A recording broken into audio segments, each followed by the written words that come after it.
Welcome to SciTech Culture with Steve Kern and Ben Warner, where we examine science, technology and culture in the 21st century. Visit our website at scitechculture.com. Having had a look at some of the subscription offerings, as we've discussed in the past, Steve, because, you know, with what do we watch and all that, obviously Disney Plus is in my rotation, and there's a story that came up this week, Disney earning call, and you know, what they're planning on doing over the next 2 years, etc. So I had a quick look. Not particularly interested in going through a dissertation of the earnings call because, you know, we're not financial analysts or anything, but I wanted to have a quick chat about Disney because I was actually the breadth of their catalog on Disney Plus is really impressive. So it's kind of I guess if you want to call it you can see why maybe the subscription fee is justified kind of thing, and they do come out with new things, but obviously their trajectory of recent years hasn't been the best, and it's largely financially. I'm not entirely, I'm not going to go into the financial part of it, but creatively they've been having a bit of wobbles in relation to, with the relationship with their audience, as it's spoken through their major franchises. And I find that quite extraordinary because if you go back to probably the mid 2000s when I think Bob Iger was there at the time, and he initiated that whole drive to start scooping up and purchasing big chunks of popular culture. So, picking up Pixar from Steve Jobs, I think it was. And then obviously a few years later, Marvel was a big one that he picked up. And then, of course, the uber pop culture franchise of Star Wars off of Lucas. And prior to the pandemic, that's probably a good barometer of where the demarcation line is. That 15-year period there, I thought they were going gangbusters with all those franchises financially. I think creatively they were doing really well with Pixar and Marvel, not so much with Star Wars, but we'll get into that shortly anyway, even though they made truckloads of money out of the films that they did release. But then you got into the pandemic, and obviously people couldn't go to the cinemas, and then they had to go, well, what are we going to do with this? And then that coincided with a new CEO coming in because Bob Iger retired, and then there was a strategy shift towards, we're going to just promote Disney Plus now as being the place to go for all these things, which obviously made sense in a pandemic year where no one could go to a cinema. But what ended up coming out over the subsequent years after that, at least from what I found, is that these franchises started to, the way they were handled, started to tarnish the reputation a bit with the audience because it wasn't, the quality of them arguably went down. There was an encouragement to watch them on subscription rather than going to the cinema, which became a problem later when cinemas reopened, and then they were wondering, well, why aren't these movies making as much money anymore? Oh, well, we can just hang out for them to show up on Disney Plus now. And then there's just like a directionless sort of kind of feel to a lot of it. Now, Bob Iger's since come in because I believe they didn't like what that interim CEO was. Well, he was full CEO, but the CEO in the interim period didn't do a particularly good job from what they were saying. And so now he's kind of taking this approach of, we're going to slow everything down. We're going to focus on just making them all of the products as good as we can.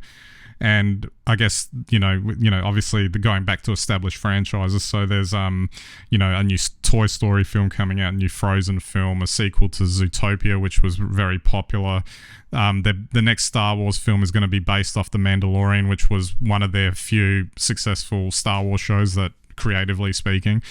So it's kind of like, trying to button it down and trying to refocus the company in a way to produce what they were doing before, because by comparison, Pixar films were always amazing creatively. I think Marvel films, they had an excellent run up until Avengers Endgame in 2019, and then the next phase of their films kind of, we didn't really know what they were doing.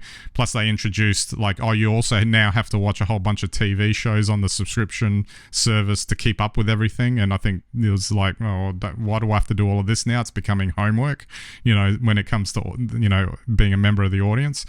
And Star Wars, well, I think I've spoken about Star Wars before. They did it financially, they the three or four films, I think, or maybe 5 films, I think it was, before the pandemic, really, really strong numbers, except for one, I think, and they did well creatively. I personally think they ran it into the ground with those films. And aside from The Mandalorian and Andor, which was that's a great Star Wars show, they really didn't do well with the Star Wars shows, and they've kind of encouraged that the Star Wars shows are now TV rather than a cinematic event, which again undercuts when they want to go out and do a film. Why are people going to go out for it? So anyway, it's a long-winded way of saying that you've got all of these amazing franchises, and to run them this way is kind of a creative travesty in a way, because it's not like you're having to come up with something new. You've got these really strong established brands that you can make good content out of, and and I'll come back to Star Wars. You've got an unlimited universe of potential, and yet nothing has been coming out that's been that great. So I don't know what you think about all of that, Steve. I think you've pretty much nailed it. I think, what we've seen is Disney, which has its roots in content, and particularly also in obviously Disneyland, creating experiences and content for, generations around the world. And probably what we've seen in the last 20 years is really an acquisition shift, and through that acquisition, I guess they've to some extent maybe lost focus on the content to become a distribution sort of company. And I think we really saw that. I think when was it, just pre-COVID, when they realised the dominance of Netflix and they started to recall their titles and went out with Disney Plus. So we now have a company that basically creates a wide, schedule of content, but the emphasis has shifted towards distribution and the distribution model as opposed to the content creation model. And I think that's where we see ourselves today. I mean, to be honest, I looked at those 7 things and I just, nothing makes me groan more than seeing Toy Story 5. I mean, but I guess by now they could just remake Toy Story 1 and it'll be fine.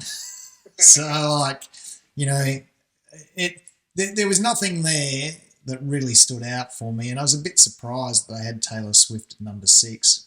Maybe they think she's doing all right by herself. They don't need to put her at number 1. So it's all an interesting time. I think Bob Iger seems to be trying to push back towards that content creation platform, and we'll see how successful he is. But content creation ain't what it used to be. And just one final thing on it, and I haven't watched the film. I probably should check it out just to see how much of a train wreck it is. But they released an animated film called Wish at the end of last year. And by all accounts, it was meant to celebrate the 100th anniversary of Disney animation. And apparently it's the worst film they've ever made. And I wonder if some of that is that was the final icing on that turd, so to speak, to say maybe we need to change our focus here. Yeah, it'll be interesting to see if they can come back. I think once you lose that creative shift, it can be very difficult. Absolutely.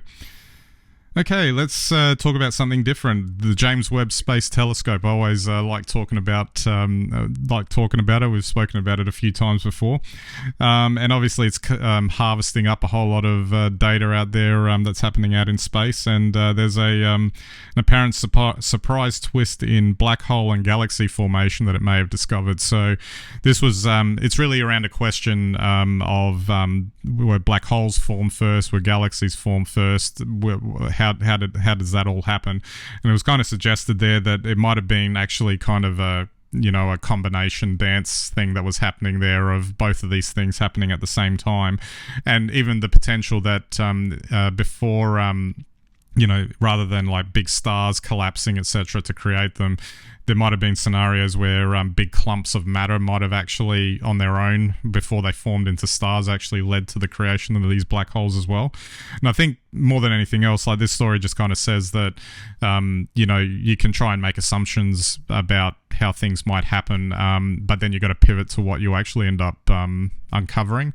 And, obviously this is still in its infancy in terms of trying to get as much data in here as possible. And I'm sure there's going to be a whole lot of other things that they're going to learn thanks to this telescope. But yeah, it's exciting to, know more about the universe. Oh, look, I just think if you think about the last 30 years, you think about what the Hubble gave us before James Webb, and now what we're getting from that, the images and what we're able to pick up is just unbelievable. To think that we're seeing further back in time than ever before, discovering things that, our old models thought must be one way, but now we're seeing it could be another way. I guess the universe continues to surprise us, but it's amazing that we can see these things now. And, this for me, I think underpins how rapidly our technology and scientific bases are just advancing. It's incredible. And one thing I did want to mention too, only because I saw Neil deGrasse Tyson, a clip of him saying this the other day, that we're living in a good time to be able to see these things, because at some point in the distant future, with the universe expanding and all these galaxies disappearing from our field of view, there might be conceivably a point of time in the future where we can't see these things because the visible light from those galaxies, etc., won't actually be able to make it to us. So it's kind of and who knows, and again, in his usual I'm gonna blow your mind way, he said maybe there's a whole bunch of things that we can't see that were there before, but we'll never know them. So well, that's right, and that's what this telescope is giving us a chance to look at. I mean, I think it's pretty funny what Neil says, because I wasn't expecting to live for another 10 million years anyway. Oh, wouldn't that be a thing? But it is amazing to think that our technology has advanced right to this point at this stage. So who knows what we'll be able to achieve in the next decade. Absolutely. Speaking of achievements, COVID-19 vaccines. We haven't spoken about that for a while. And just thought this story was interesting. The idea of, which arm should you get your jab in? And I guess it's not specifically focused on COVID-19 necessarily, but obviously you get we're getting more than one jab of these things. And should you get them all in the same arm, or get them or alternate your arms or whatever? And there was it wasn't conclusive per se, but the idea that maybe if you alternate arms, you're activating a response in your body that's a bit more comprehensive in terms of dealing with whatever virus that you're dealing with, in this case COVID-19, meaning that there's more than one area of the body that's sort of put on alert, to look out for the virus, which I thought, I don't see that not making sense in that way. And obviously they'll still have to do a lot more work to try and figure out if that's the case, for sure. But I just thought it was an interesting way to sort of look at it, because obviously when you roll up your sleeve and they're asking you which arm to put it in, then you might as well, why not switch it up? Well, I totally agree. And ask what arm. Just ask, are you left or right handed, and then always give it to you in the opposite one. So I must have had 40 vaccines in one arm and maybe about 2 in the other. So this is a very interesting story. If there is any basis to this, then I think that would show something much deeper in our immune system and the way our immunity works than we currently have knowledge of. So it's a bit like the black hole situation in the James Webb Telescope. If from this study we can actually find a reason, if this turns out to actually be something that does make a difference, it is kind of mind-blowing, because it's such a simple thing, and yet who would have thought? And obviously in our current world we don't want anyone to suffer pain in an arm that they use. So for me it's been my left arm. It's been a pincushion. Absolutely. All right, Steve, I might wrap it up there. Might have to go have a look at the Disney Plus catalog to see if they've made any improvements or whatnot. I didn't want to sound too dire in terms of what they've got there, but I'll be looking forward to seeing if they can focus on creating that quality content, because I think Disney, more than anyone else, like has an association with a brand there that, you know, people love, like basically from their childhoods and whatever, and hate for it to go downhill through mismanagement or whatnot. I struggle to think of a sadder kids film than Toy Story 4.